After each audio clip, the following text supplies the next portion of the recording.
কত সুন্দর লাগছে দেখুন ভেতরটা, দেখতে যেমন খেতে কিন্তু তার থেকে বেশি মজার। নমস্কার বন্ধুরা, আজকে আবার একটা নতুন রেসিপি নিয়ে এসেছি আপনাদের জন্য। দেখুন আমি এখানে কয়েকটা কলা নিয়েছি। এক এক সময় না ঘরে কলা আনলে কিন্তু কলা থেকে যায়, সেই কলাগুলো খাওয়া হয় না, পচে যায়। সেই কলা দিয়ে কিন্তু আপনারা খুব সুন্দর কিন্তু ফুলুরি বানিয়ে নিতে পারেন। আর আজকে আমি এই ফুলুরিটা একটু অন্যরকম করে বানাবো। দেখতে যেমন সুন্দর হবে, খেতে কিন্তু অসম্ভব মজার, একদম নরম তুলতুলে, পুরো কেকের মতন। বিকেলে যখন হালকা খিদে লাগে তখন কিন্তু আপনারা চটপট কিন্তু বানিয়ে খেয়ে নিতে পারবেন। এমনকি চাইলে বাচ্চাদের টিফিন বক্সেও কিন্তু দেওয়া যাবে। খুবই সুন্দর খেতে আর খুবই কিন্তু সহজভাবে বানানো যায়। আশা করছি আপনাদের রেসিপিটি ভালো লাগবে। তো পুরো ভিডিওটা না টেনে দেখার অনুরোধ রইল। তো চলুন আমি ফুলুরিগুলো বানাই। তো দেখুন আমি এখানে কয়েকটা কলা নিয়ে নিয়েছি। সবগুলো কলা কিন্তু আমার লাগবে না, 4-5টা কলা দিয়ে আমি ফুলুরিগুলো বানাবো। তো এবার কলাগুলোকে আমি ছাড়িয়ে নেব।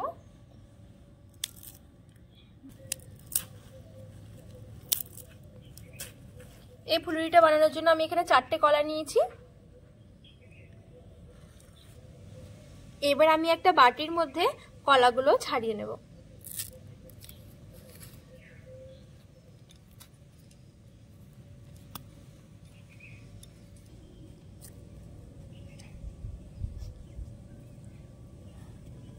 কলাগুলো আমি ছাড়িয়ে নিয়েছি। এবার আমি দিয়ে দিচ্ছি 1 বাটি চিনি, আর আমি দিয়ে দিচ্ছি এখানে 1 চামচ লবণ। এবার লবণ আর চিনিটা ভালো করে কলার সাথে মিশিয়ে নেব। আর এরকম কলাগুলো একটু চটকে চটকে মেখে নেব, যাতে করে কলার কোনো দানা না থাকে। আপনারা চাইলে কিন্তু কলাটাকে একটু মিক্সির মধ্যে পেস্ট করেও কিন্তু দেওয়া যেতে পারে, সেক্ষেত্রে কিন্তু আরো একটু বেশি ভালো হবে।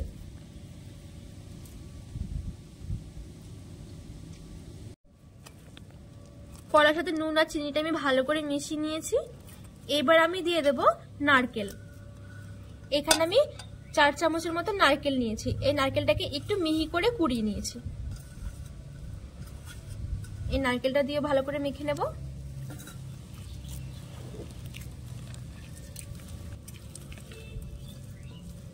নারকেলটা দিয়ে ভালো করে মেখে নিয়েছি। এইবার আমি দিয়ে দেবো ময়দা।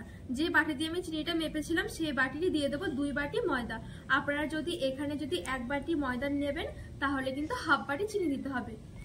এবার আমি 2 বাটি দিয়ে দেবো ময়দা।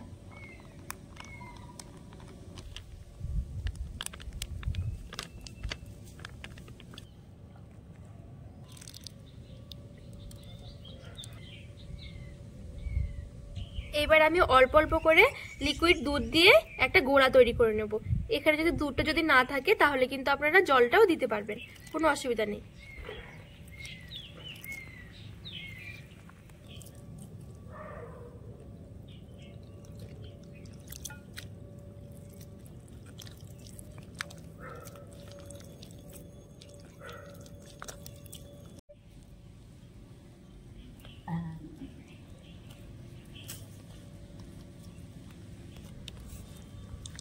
এখন দেখুন আমার গোলাটা খুব সুন্দর করে মাখা হয়ে গেছে।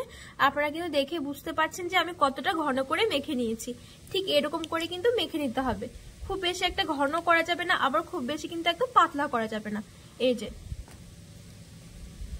তবে একটু ঘন রাখতে হবে। ভালো করে মেখে নিয়েছি। আর এখন কিন্তু চিনিটা খুব সুন্দর করে কিন্তু গলেও গেছে।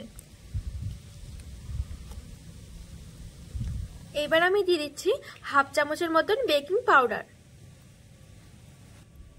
আর দিয়ে দিচ্ছি সামান্য একটু বেকিং সোডা। এখানে 1 চামচের 4 ভাগের 1 ভাগই বেকিং সোডা আছে। এবার আমি দিয়ে দিচ্ছি সামান্য একটু এলাচ গুঁড়ো। এখানে 2টো এলাচের ভেতরের বীজগুলোকে আমি একটুখানি গুঁড়ো করে নিয়েছি, সেই গুঁড়োটা দিয়ে দিচ্ছি। এতে করে কিন্তু পিঠের সেন্টটা কিন্তু অনেক বেশি সুন্দর হয়।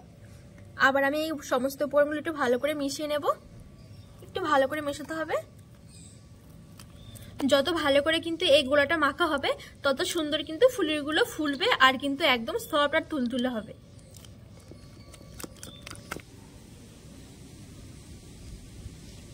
এখানে গোলাটা খুব সুন্দর করে মাখা হয়ে গেছে।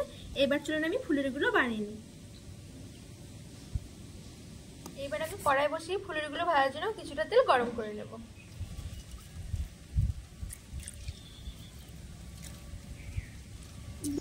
তেলটা ভালোভাবে গরম হয়ে গেছে।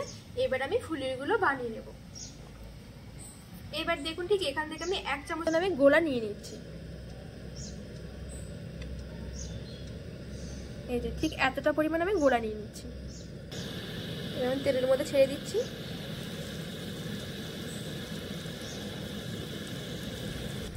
এবার আমি এই ফুলুরিটাকে উল্টে পাল্টে একটু লাল লাল করে ভেজে নেব। দেখুন এখানে আমি একটু লাল লাল করে ভেজে নিয়েছি। এবার আমি এটা তুলে নিচ্ছি। এবার আমি আবার এইখানে দিয়ে দিচ্ছি, দিয়ে চামচটা দিয়ে একটু ভালো করে এরকম কোট করে নেব।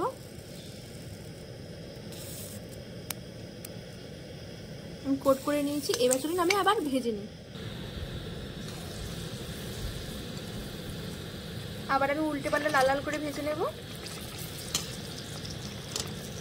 আবার আমি লাল লাল করে ভেজে নিয়েছি। এবার আমি আবার এখানে ডিপ করে কোট করে নেব।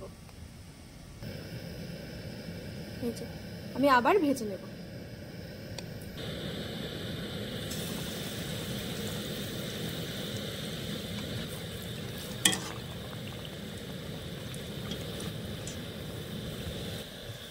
আবার আমি এরকম লাল করে ভেজে নিয়েছি।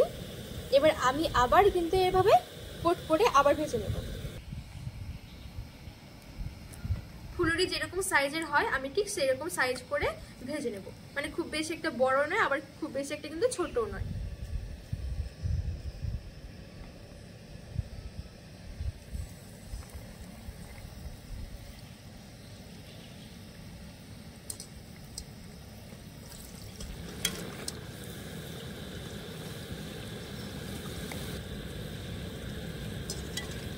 আমি এখানে 4 বারের মতন কিন্তু কোট করে নিয়েছি। দেখুন সাইজটা কিরকম।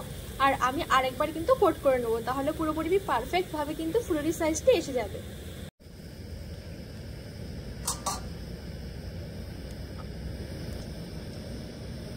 এই যে এবার আমি আবার ভেজে নেব।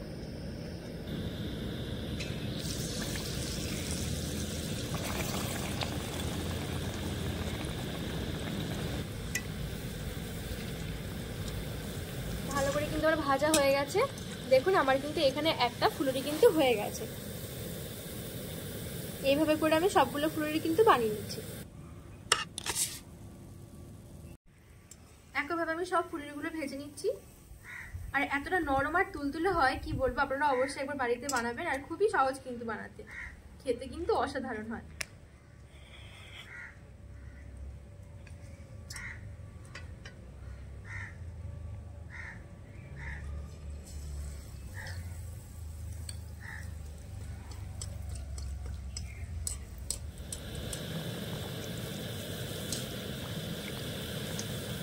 এখানে কিন্তু আবার আরেকটা আমার ফুলুরি হয়ে গেছে।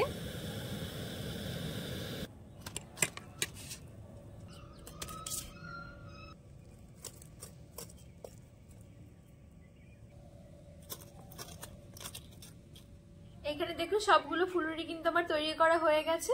দেখুন ফুলুরিগুলো কত সুন্দর নরম আর তুলতুলে হয়েছে, একদমই কিন্তু নরম, আর কত সুন্দর ফুলেছে দেখুন। আমি একটা কেটে দেখাচ্ছি কিরকম হয়েছে।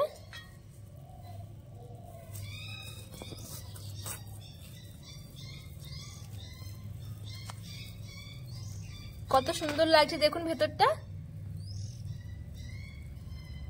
দেখতে যেমন খেতে কিন্তু তার থেকে বেশি মজার। আপনারা কিন্তু না বানালে একবারও বুঝতে পারবেন না। আরেকটা আমি ফুলুরি আপনাদেরকে কেটে দেখাচ্ছি।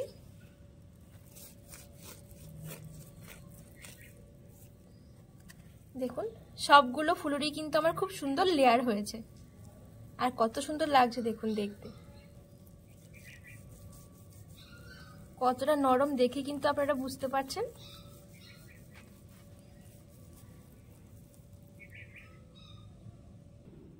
আপনারা অবশ্যই এভাবে একটু বাড়িতে বানিয়ে দেখবেন, অনেক ভালো লাগবে। তো আজকে ফুলুরি রেসিপি যদি আপনাদের ভালো লাগে অবশ্যই চ্যানেলটিকে সাবস্ক্রাইব করে পাশে থাকার অনুরোধ রইল।